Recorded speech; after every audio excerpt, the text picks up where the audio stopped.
Good evening and welcome to a long overdue, unstoppable.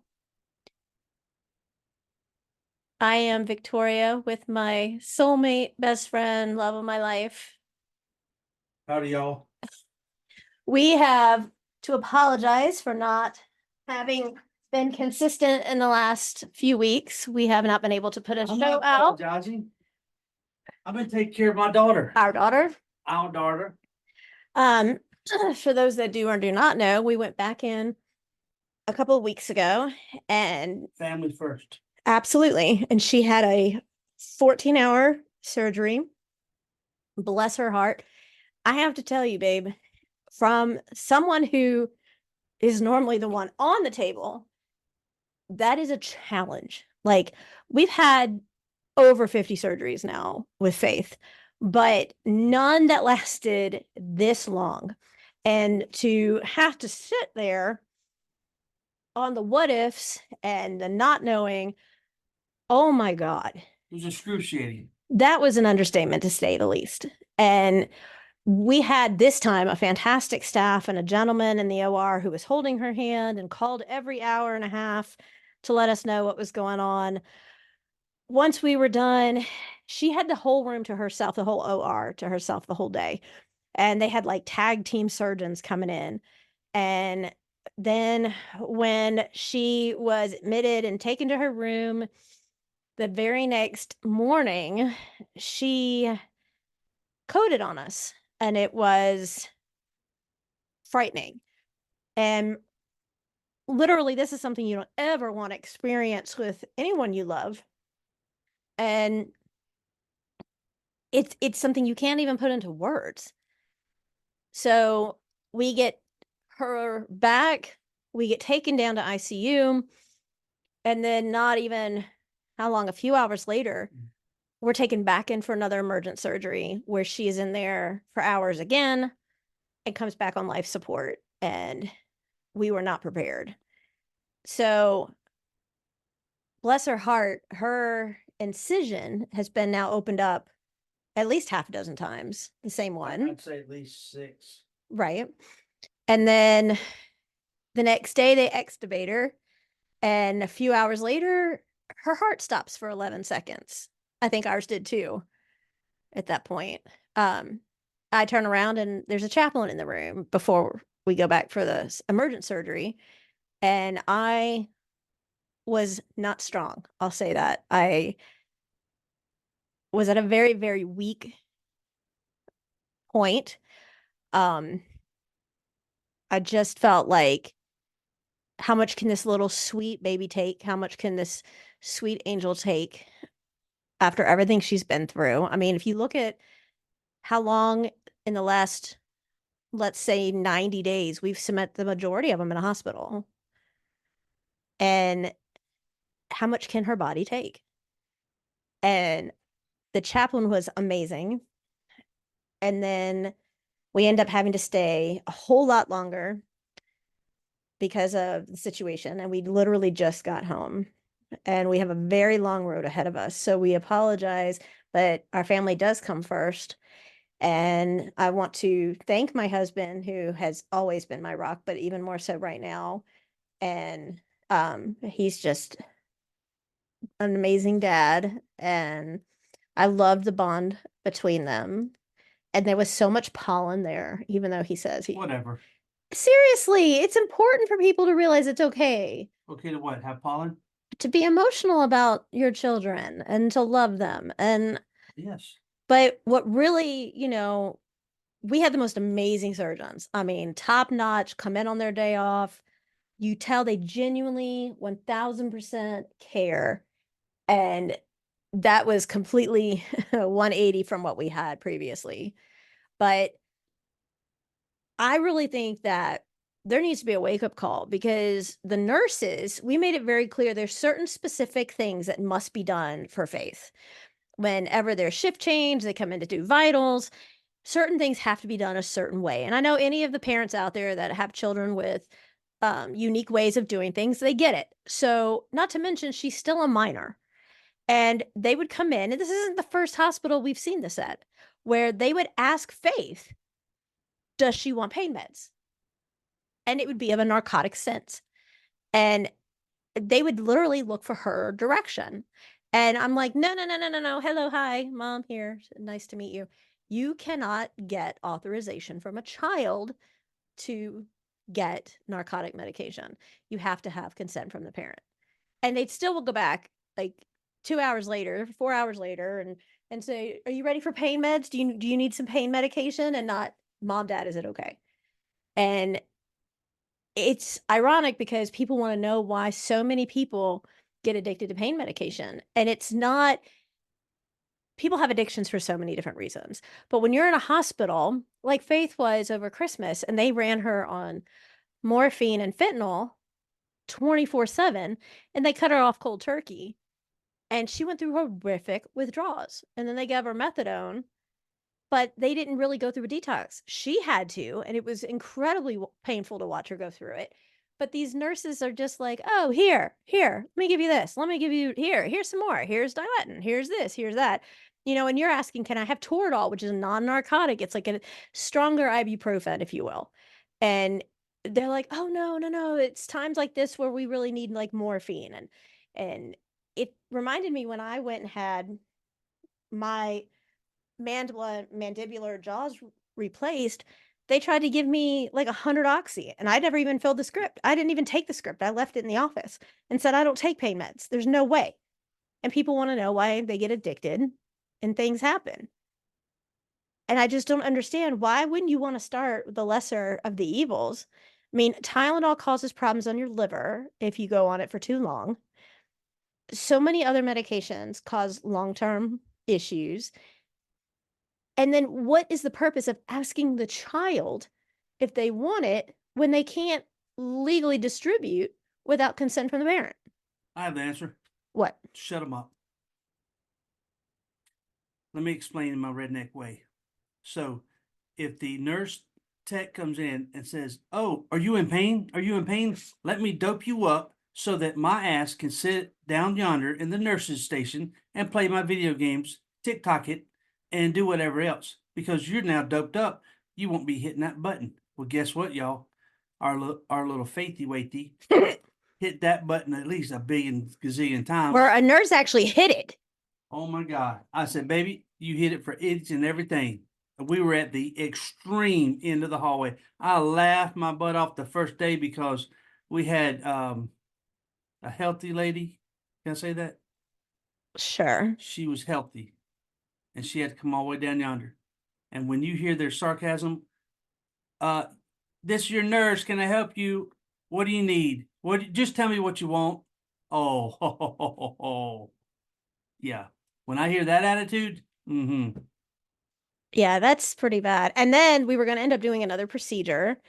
And what happened was they said, we're going to NPO you after 12. So nothing by mouth.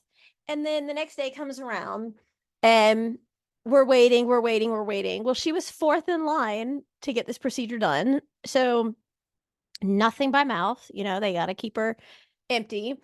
And then at like 6 o'clock, she still hadn't had anything to eat. She hadn't been taken down for the procedure. And I was like, that's it. This is enough. This kid needs to eat. This kid needs to drink. This is ridiculous. And it's just like, I think sometimes people don't think about how the patient feels when this stuff is going on, because it's tough. And these kids kids, whatever, they're going through it. And it's really hard. Am I stopping you from doing something, dear? nope. So it's just really hard to sit there. And then every time Faith hit the button, and we had to wait time and time again. Like, she'd be like, I'm using the bathroom. I need help. Well, she had things coming out of her everywhere. And it's not like we could just help her go to the bathroom. So we had to give her a bedpan. And for those that don't know, I have only one arm and I can't lift the bedpan out from under her without spilling it. And Faith is very much shy about letting, a man do it, obviously. So she hits the button and she's like, I need help. I need someone to come help me. And we wait, 10, 15 minutes, sometimes longer, just for them to come and help her with something as simple as wiping her tuchus after she's dropped off, some Tootsie Rolls. And it's just it's mind-blowing how there are not that many good, fabulous, care about the patient healthcare, at least from what we've seen. And I've been in this for ever. And I mean, there used to be some fabulous, and I know that there still are. We had a fabulous surgical team, and we had a couple of really great nurses this time, but we were also at a different facility altogether. So we have to make an announcement after everything we've been going through and dealing with. We've realized that we cannot focus as much. Well, Michael can't focus as much. Well, that's not true. We want to redirect our whole You're attention, right. okay, to our daughter. What that means, y'all, is I'm gonna pull away from breeding the golden retrievers for now. We're going to, we just had a litter yesterday. We had another litter the week before that. And we're gonna, get help those puppies find forever homes and loving homes. And then we're going to adopt out our breeders, and we're going to retain just a select few, our service animals, and one of our well, basically all our service animals that are registered and service connected. So we're gonna back off on breeding the golden retrievers for the time being until we can focus on our daughter and get her back up to par to where she can help me, back out there in the yard and the kennels and the feeding, Even the playing, playing. Yeah. the bathing. She did a lot of a lot of bathing.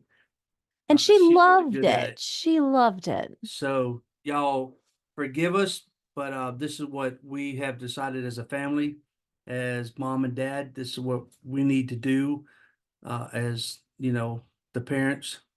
Well, and I want to publicly thank you for that because a lot of the You're thinking care, big. yeah, a lot of the care comes on me for Faith and everything that she has to do. Like, without getting into anything specific, because I don't want to embarrass her, but I we will. stop. We have to literally insert a specific kind of dressing into her wounds. And while I have a strong medical background, Michael hasn't. And he had to learn how to do this too. And it's quite challenging to like cut some of this into strips and do other things that we need to do one-handed. And it takes a whole lot longer. Faith is not the most patient person. She gets that from her dad. And so he has, even without requesting, decided that he wants to come up and help out even more so, um, with this whole situation. So that is something that we're doing. But I have to brag about Faith for a minute because you have to tell this kid is such a source of strength. Everybody says that all the time. Her motivation, her inspiration. We had a podcast interview scheduled because we thought we'd already be home. And it is with one of the most amazing ladies. She's amazing. I think this woman is fantastic. And I told Faith we could reschedule it, and Faith was like, absolutely not. So here we are in the ICU room, and she is going on and having her podcast interview with one of the characters from Blue Bloods. And I have to say, her name is Abigail Hawk. She plays Detective Abigail Baker, who is the Commissioner Frank Reagan's right hand, and one, excuse my French, one badass girl. Like, she is badass. So I had the pleasure of listening in and kind of helping out, while this was going on. And she was just so nice and so sweet. We grew up in the same area. We actually even attended the same schools, which was really cool. And Faith being Faith literally was just like telling her and talking to her, and just she'd prepared questions, and it was just, I could see she was hurting, and I wrote a little note and said, do you want to stop? And she said no. And she was so taken by Abigail. She thought she was so sweet, and she kept writing on a little piece of paper, she's beautiful, mom. And we saw Abigail's dogs, and then she asked Abigail what her plans were when Blue Bloods comes to a close here very, very soon. And she was talking about other projects. No, everybody knows Blue Bloods coming to an end, which sucks because I love it. And so Faith tells her about my memoir and how she couldn't think of a better person to play me than Abigail. You remember what's called what? Who kicked first?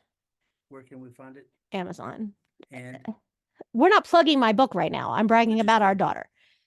So it was so sweet how she was just like, here we are in ICU, and she didn't want to mess up Abigail's schedule, and she does all this. And I mean, this woman is just like the most down to earth, sweetest person. And then of course Faith is asking about pranks so she could prank you, and how I got her though. and then not only that, but like Donnie Wahlberg is known for pranking. Like, he is known. He plays Detective Danny Reagan, and he is known for pranks. So that's just what he does. But the camaraderie on the Blue Bloods set is so amazing and sweet and loving, and they're a family, and that's amazing. I hate that show's coming to an end, but there's nothing that obviously we can do. But we're going to get that out here soon so everybody can enjoy that podcast, which was just amazing. And we again want to thank Abigail for her time and just and how sweet she was and how sweet she is. And my husband and I are looking at all the cameras around the property, and Faith's new bed is being delivered right now. Thank you. So we have a lot of stuff going on. We have been, and Stucco says hi. And we have been doing a lot of books, writing a lot of books. You currently have 24. Yes. And now here in the next 10 days or so, we have a course that I have constructed and put together and developed about podcasting. And it's going to be multiple levels of it, but this is the basic how to start a podcast just like we did. And there's multiple 2 years ago. Not even close. We're almost there. Yeah. And then we've been in the top 1% on all 3 of our shows For the whole time. a year, right? Over a year. Yeah. How we've hit millions and millions of followers. And it's not because of us. It's because of you, our listeners and our followers. And I love how, like, when we go to the store that we always frequent, we always go to like Costco, and they're like, oh, we haven't heard your new show in a couple of weeks. What's going on? How's Faith? How are you? We haven't seen you. And it's just so amazing to hear that people listen and they get something of value out of it, which is amazing, and it's heartwarming. And so we will have these courses up, and it will teach you how to start a podcast and excel in it. Because I don't know if you know this, babe, but there are more podcast memberships out there than there are Netflix accounts. Mm-hmm. And that's crazy when you think about it. And that's crazy. All right, go ahead and tell everybody how you pranked Faith. I'm just glad you didn't scare her into pulling a stitch or So the last time staple. we were in the hospital for 5.5 weeks, she came home to an entirely pink bedroom. Hot pink. Hot pink. Which she hates. Walls, ceiling, balloons. She hates hot pink. Comforter. Barbie. Everything pink. Barbie. I got a kick out of it, and it stayed that way for a good week and a half. But it was funny when she looked at you and said, "This is the best you've got, amateur." Yeah. That was hilarious. So then what did you do this time? Oh, I put a little taxidermy stuffed fox in her bedroom, facing her as she opened the door, and she liked to shit 3 turds. How did you not? Didn't you worry that she'd pull a staple or something? No, it was hilarious. She physically had tears in her eyes. Hilarious. She was laughing. And then what'd she want? She wanted to call Pop because she wanted to call Grandpa and say, your son hurt my heart, hurt my feelings, because this is what he did, and immediately wanted to call her Grandpa and say, this is what happened. And now you need to, like, get on your son's tuchus because this was not okay. And your dad loves that because you can tell he just eats it up. How's my little angel? And she just smiles from ear to ear. I mean, that's just Hmm. amazing. It's so sweet to see that connection. So on a lighter note, my wife and I we pay it forward a lot. We do random acts of kindness, not because we want something out of it, but that's just who we are. And 99% of the time, we don't publicize what we do. We give away puppies, that we've raised, we've fed, we've nourished. We've fed the mothers, we've taken care of them, and we've given them shots, and then we just give them away. And They've been full of love. sometimes that's depending on where you're at and what the market value is of the dog. That's thousands of dollars, you know. But it comes around, and if y'all could do anything, just you know do a random act of kindness to your neighbor.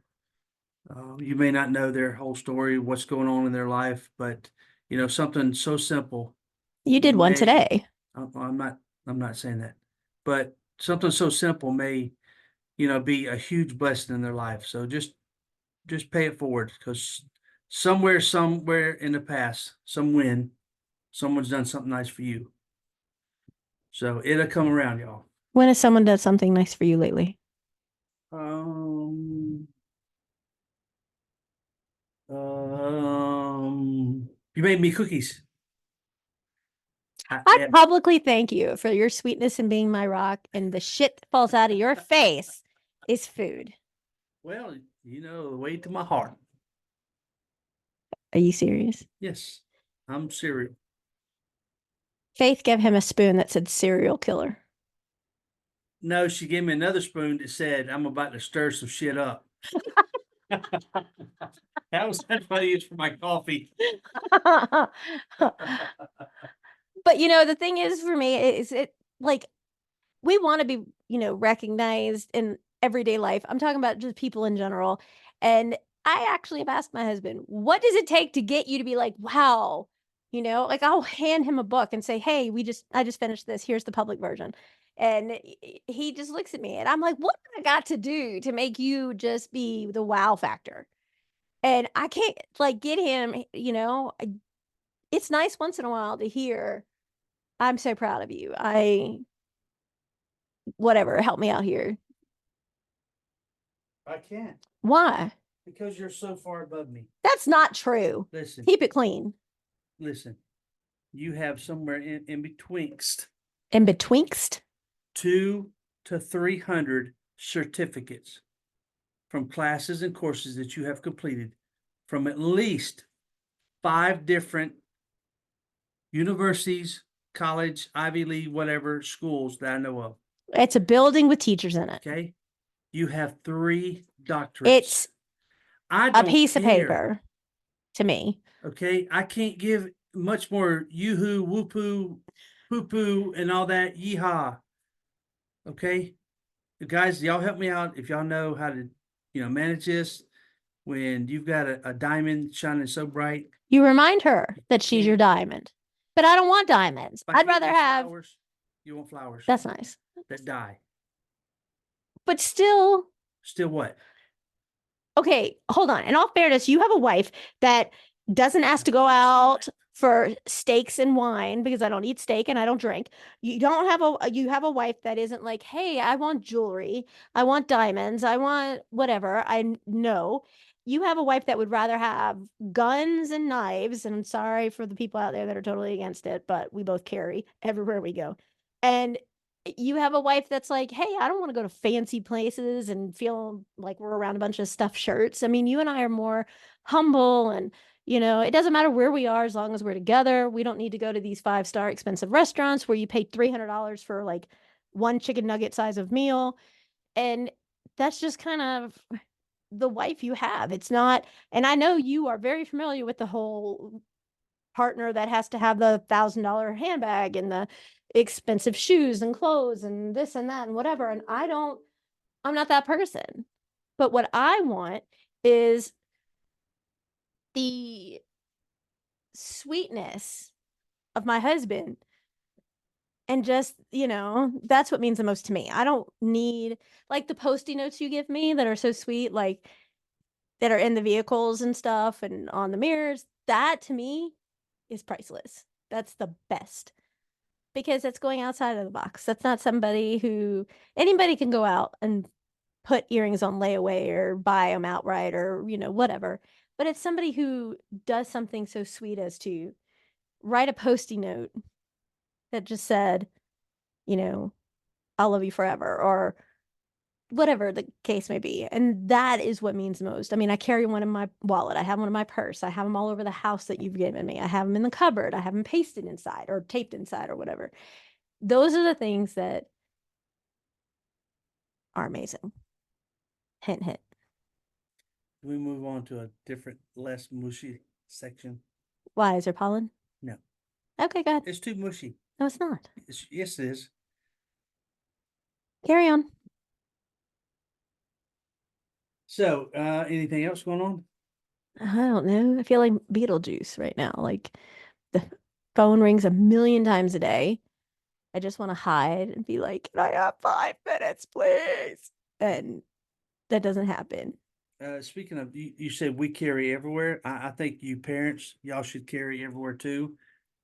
Get some training involved when you do carry Guns don't kill and people, learn how to retain your weapon in case you get in a fight and someone tries to take the weapon off of you. Get you at least a level 2 holster. right? You can have security in knowing that someone just can't snatch your weapon out of that holster. And learn how to shoot both hands. Absolutely. Shoot a moving target. Yeah. 'Cause And not learn how to shoot everybody's on the not ground. everyone's gonna have to stand still. Right. Learn how to shoot on the ground if you're taken down on the ground. Learn how to do it Why do that you way carry a gun? To to protect protect you yourself and and your your family. family. But so many people think those who carry guns kill people. Guns don't kill people. That's just like saying, some people, I've heard a couple of people say a gun is nothing more than a hole puncher because anything can technically be used as a weapon. And if you're in a situation, do you not want to defend yourself? Like everywhere you hear now, school shootings are on the rise. Amusement park shootings are on the rise. Everywhere you go, right? And there's all teens. And don't blame the parents because you know what? It might sometimes the parents are totally accountable, but I'm talking about teenagers can get their hands on guns. And, you need to know that that might not be coming out of their parents' home, that gun they have in their hand. They could have bought it off the street. They could have a million different other things. This world has gone so violent.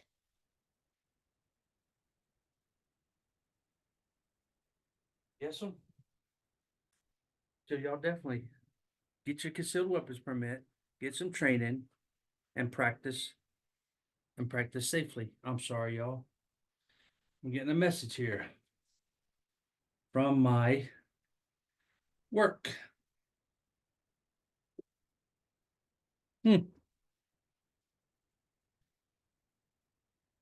So Well, we just kind of wanted to give you a update heads on up on everything fate. that's going on, and we have classes coming and new books that are amazing and help with so many different things that are out there. And we thank you for your loyalty and support. I know we've lost some listeners and followers during all this, and I'm sorry for that. We wish them the best. Yeah, if they had kept up with the Facebook and everything else we've been posting on, they should have sympathized or empathized in some cases, and soldiered on with us, so to speak. I had people that said, "Hey, we're supposed to be collaborating right now. So you're saying you can't collaborate right now with me because she's in the hospital?" Oh, she's And I'm like, "What?" Literally. I mean, on days that I put out there, we were just told to prepare for the worst. And it was, well, we're supposed to be doing something like this. I mean, people I thought were friends for years and years. And okay, well, if that's how you want to be, bye. Okay. so yeah.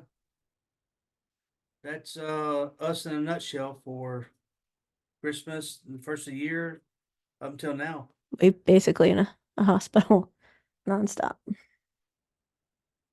Yep. Unconditionally love someone that you're able to love because life is too short not to experience that, and let them be your rock and soulmate and your better half and your everything. And prank them. Definitely prank them. What? No? No pranking? Time out. Pay it forward. Anything else? Do something sweet, nice for your significant other, Give an example. like wash the dog. What? Publicly tell them how I have much to you go wash mean. stucco now. Here it is, almost midnight. It's not almost midnight, it's 8 p.m. Well, pretty dang close. How about publicly announce how much you love someone? Okay, y'all do that. Stand up in McDonald's and holler how much you love your wife. If that turns into a freaking fad, put that on you. My name's Victoria. Bye, y'all. Good night. That's all you got. That's it. You're closing us out. I welcomed us in. Oh, good help is so hard to find.